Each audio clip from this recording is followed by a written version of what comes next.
A tiny baby was dipped into the bone-chilling water, and a thin layer of frost instantly formed on the infant's skin, as if a glistening armor enveloped the little body. Once the solemn and sacred baptism ceremony was complete, the priest, with a grave expression, placed the pendant of love around the swaddled baby's neck, as if infusing this new life with eternal hope and a promise for a fresh start.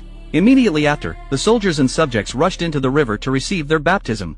The priest then asked the princess, puzzled, why she did not join in the baptism. He had already chosen a wonderful name for her, and all she needed to do was accept the baptism to claim it. However, the princess, with a smile on her face, slightly bowed and firmly yet gently told the priest that she was already protected by a mystical power. Her strength would illuminate the path ahead of her. The priest instantly wore an incredulous expression. He then hoped the prince could persuade the princess to accept the baptism. The prince looked at his princess with eyes full of anticipation, unaware that she was the reincarnation of the previous witch, already possessing mystical powers. At this moment, the priest's assistants began to scold the princess, and the priest solemnly warned that if she did not accept the baptism, she would not be considered a true woman, and the child she bore would not be able to inherit the prince's throne.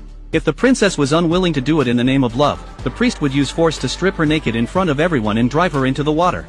Hearing the priest's words, the princess was instantly enraged. She tore off her clothes and walked into the middle of the river. This sudden action left everyone present utterly dumbfounded. The prince, seeing this, rushed towards the river, but the soldiers held him back. As the princess's head was submerged under the water, another general behind her directly plunged into the river to search for her. The priest also looked anxiously at the river, and the baby's nanny followed closely behind, running into the water to search for the princess. Just as the two were searching for the princess in the river, a figure suddenly appeared in the water. The prince realized it was none other than the princess. However, the princess only looked back at the prince on the shore without saying a word. From her gaze and actions, the prince could see that she was going to leave.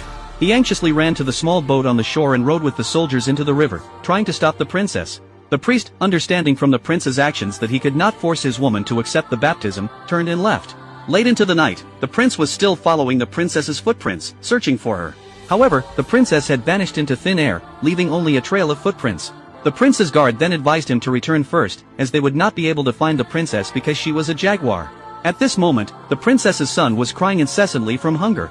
However, the young prince was accustomed to the princess's breast milk and refused to drink milk from anyone else.